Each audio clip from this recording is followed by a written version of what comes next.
This is Adhar, your mentor from English Tution. Just wanted to inform you that we teach daily online classes through Zoom for Class 12 English CBSE syllabus. So now coming promotion done. So now coming to the point. This is the audiobook for the chapter Lost Spring, the second chapter in Flamingos. So let's go. Lost Spring. Stories of Stolen Childhood. About the author. Anees Jung, 1964, was born in Rourkela and spent her childhood and adolescence in Hyderabad. She received her education in Hyderabad and in the United States of America. Her parents were both the writers. Anees Jung began her career as a writer in India. She has been an editor and columnist for major newspapers in India and abroad, and has authored several books. The following is an excerpt from her book titled Lost Spring: Stories of Stolen Childhood. Here she analyzes the grinding poverty and traditions which condemn these children to a life of exploitation. Sometimes I find a rupee in the garbage. Why do you do this? I ask Sahib, whom I encounter every morning, scrounging for gold in the garbage dumps of my neighborhood. Sahib left his home long ago. Set amidst the green fields of Dhaka, his home is not even a distant memory. There were many storms that swept away his fields and homes, his mother tells him. That's why they left, looking for gold in the big city where he now lives. I have nothing else to do, he mutters, looking away. Go to school, I say glibly, realizing immediately how hollow the advice must sound. There is no school in my neighborhood. When they build one, I will go. If I start a school, will you come? I ask half jokingly. Yes, he says, smiling broadly. A few days later, I see him running up to me. Is your school ready? It takes longer to build a school, I say, embarrassed at having made a promise that was not met. But promises like mine abound in every corner of his bleak world. After months of knowing him, I ask him his name. Sahib-e-Alam, he announces. He does not know what it means, but if he knew his meaning, Lord of the universe, he would have a hard time believing it.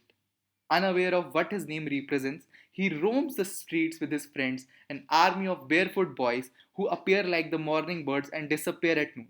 Over the months, I have come to recognize each of them. Why aren't you wearing chappals? My mother did not bring them down from the shelf. He answers simply. Even if she did, he will throw them off, adds another who is wearing shoes that do not match. When I comment on it, he shuffles his feet and says nothing. I want shoes, says a third boy who has never owned a pair all his life. Traveling across the country, I have seen children walking barefoot in cities on village roads. It is not a lack of money, but a tradition to stay barefoot, is one explanation. I wonder if this is only an excuse to explain away a perpetual state of poverty. I remember a story a man from Udupi once told me. As a young boy, he would go to school past an old temple, where his father was a priest. He would stop briefly at the temple and pray for a pair of shoes. 30 years later, I visited his town and the temple, which was now drowned in an air of desolation. In the backyard where lived the new priest, there were red and white plastic chairs. A young boy dressed in a grey uniform, wearing shoes and socks, arrived panting and threw his school bag on a folding bed. Looking at the boy, I remembered the prayer another boy had made to the goddess when he finally got a pair of shoes.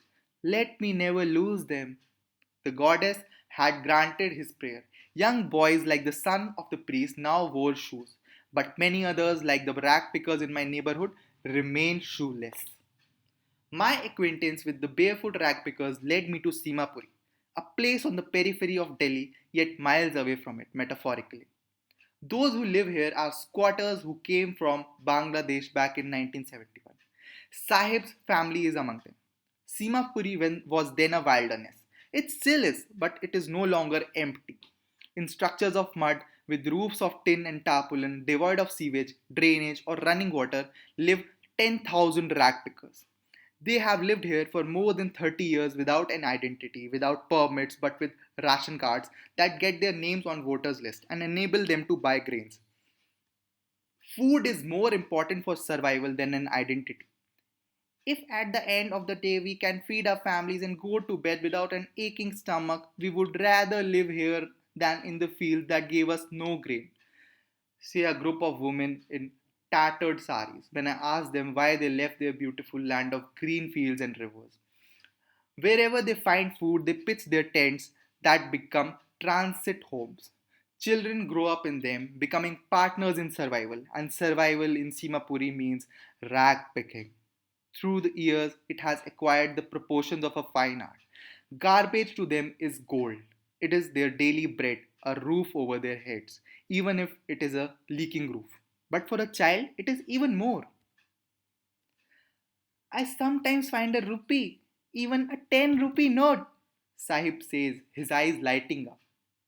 When you can find a silver coin in a heap of garbage, you don't stop scrounging for there is hope of finding more. It seems that for children, garbage has a meaning different from what it means for their parents. For the children, it is wrapped in wonders. For the elders, it is a means of survival. One winter morning, I see Sahib standing by the fence gate of the neighborhood club, watching two young men dressed in white playing tennis. I like the game, he hums, content to watch it standing behind the fence. I go inside when no one is around, he admits. The gatekeeper lets me use the swing. Sahib too is wearing tennis shoes that look strange over his discolored shirts and shorts. Someone gave them to me, he says in a manner of an explanation. The fact that they are discarded shoes of some rich boy who perhaps refused to wear them because of a hole in one of them does not bother him. For one who has walked barefoot, even shoes with a hole is a dream come true. But the game he is watching so intently is out of his reach. This morning, Sahib is on his way to the milk booth. In his hands is a steel canister. I now work in a tea stall down the road, he says, pointing in the distance. I am paid 800 rupees and all my meals. Does he like the job? I ask. His face, I see, has lost the carefree look. The steel canister seems heavier than the plastic bag he would carry so lightly over his shoulders. The bag was his, the canister belongs to the man who owns the tea shop. Sahib is no longer his own master. I want to drive a car. Mukesh insists on being his own master. I will be a motor mechanic, he announces. Do you know anything about cars? I ask. I will learn to drive a car, he answers, looking straight into my eyes. His dream looms like a mirage amidst the dust of streets that fill his town, Firozabad, famous for its bangles. Every other family in Firozabad is engaged in making bangles. It is the center of India's glass blowing industry where families have spent generations working around furnaces, welding glasses, making bangles for all the women in the land, it seems. Mukesh's family is among them. Now, none of them know that it is illegal for children like him to work in the glass furnaces with high temperatures, in dingy cells without air and light, that the law, if enforced, could get him and all those 20,000 children out of the hot furnaces where they slog their daylight hours, often losing the brightness of their eyes. Mukesh's eyes beam as he volunteers to take me home, which he proudly says is being rebuilt. We walk down the sprinkling lanes choked with garbage, past homes that remain hovels with crumbling walls, wobbly doors, no windows, crowded with families of humans and animals coexisting in a primeval state. He stops at the door of one such house, bangs a wobbly iron door with his foot, and pushes it open. We enter a half built shack. In one part of it, thatched with a dead grass, is a firewood stove over which sits a large vessel of sizzling spinach leaves. On the ground, in the large aluminium platters, are more chopped vegetables. A frail young woman is cooking the evening meal for the whole family. Through the eyes filled with smoke, she smiles. She is the wife of Mukesh's elder brother. Not much older in years, she has begun to command respect as the Bahu, the daughter in law of the house, already in charge of three men, her husband, Mukesh, and their father. When the older man enters, she gently withdraws behind the broken wall and brings her veil closer to her face. As the custom demands, daughters-in-law must veil their faces before male elders. In this case, the elder is an impoverished bangle maker. Despite long years of hard labor, first as a tailor, then as a bangle maker, he has failed to renovate a house, sending his two sons to school. All he has managed to do is teach them what he knows, the art of making bangles. It is his karam, his destiny, says Mukesh's grandmother, who has watched her own husband go blind with the dust from polishing the glass of bangles. Can a God given lineage ever be broken? She implies. Born in the caste of bangle makers, they have seen nothing but bangles. In the house, in the yard, in every other house, every other yard, every street in Firozabad. Spirals of bangles, sunny gold, paddy green, royal blue, pink, purple, every color born out of the seven colors of the rainbow lie in the mounds in unkempt yards, are piled on four-wheeled handcarts pushed by young men along the narrow lanes of the shanty town. And in the dark huntments next to the lines of the flames of flickering oil lamps sit boys and girls with their fathers and mothers, welding pieces of colored glass into circles of bangles. Their eyes are more adjusted to the dark than to light outside. That is why they often end up losing their eyesight before they become adults. Savita, a young girl in a drab pink dress, sits alongside an elderly woman soldering pieces of glass. As her hands move mechanically like the tongs of a machine, I wonder if she knows the sanctity of the bangles she helps make. It symbolizes an Indian woman's suhag, auspiciousness in marriage.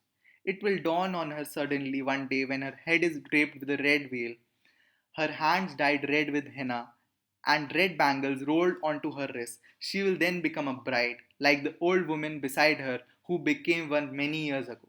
She still has bangles on her wrist, but no light in her eyes. एक वक्त से भर खाना भी नहीं खाया, she says in a voice drained of joy. She has not enjoyed even one full meal in her entire lifetime. That's what she has reaped. Her husband, an old man with a flowing beard, says, I know nothing except bangles. All I have done is make a house for the family to live in. Hearing him, one wonders if he has achieved what many has failed in their lifetime. He has a roof over his head. The cry of not having money to do anything except carry on the business of making bangles, not even enough to eat, rings in every home. The young men echo the lament of their elders. Little has moved with time, it seems, in Firozabad. Years of mind numbing toil have killed all the initiative and the ability to dream. Why not organize yourselves into a cooperative? I ask a group of young men who have fallen into the vicious circle of middlemen who trapped their fathers and forefathers. Even if we get organized, we are the ones who will be hauled up by the police, beaten, and dragged to jail for doing something illegal, they say. There is no leader among them, no one who could keep them see things differently. Their fathers are as tired as they are. They talk endlessly in a spiral that moves from poverty to apathy, to greed to injustice. Listening to them, I see two distinct worlds. One of the family caught in a web of poverty, burdened by the stigma of caste in which they are born, and other a vicious circle of the sahukars, the middlemen, the policemen, the keepers of the law, the bureaucrats, and the politicians. Together, they have imposed the baggage on the child that he cannot put down. Before he is aware, he accepts it as naturally as his father. To do anything else would mean to dare, and daring is not a part of his growing up. When I sense a flash of it in Mukesh, I am cheered. I want to be a motor mechanic, he repeats. He will go to a garage and learn. But the garage is a long way from his home. I will walk, he insists. Do you also dream of flying a plane? He is suddenly silent. No, he says, staring at the ground. In his small murmur, there is an embarrassment that has not yet turned into regret. He is content to dream of cars that he sees hurtling down the streets of his town. Few airplanes fly over Firozabad.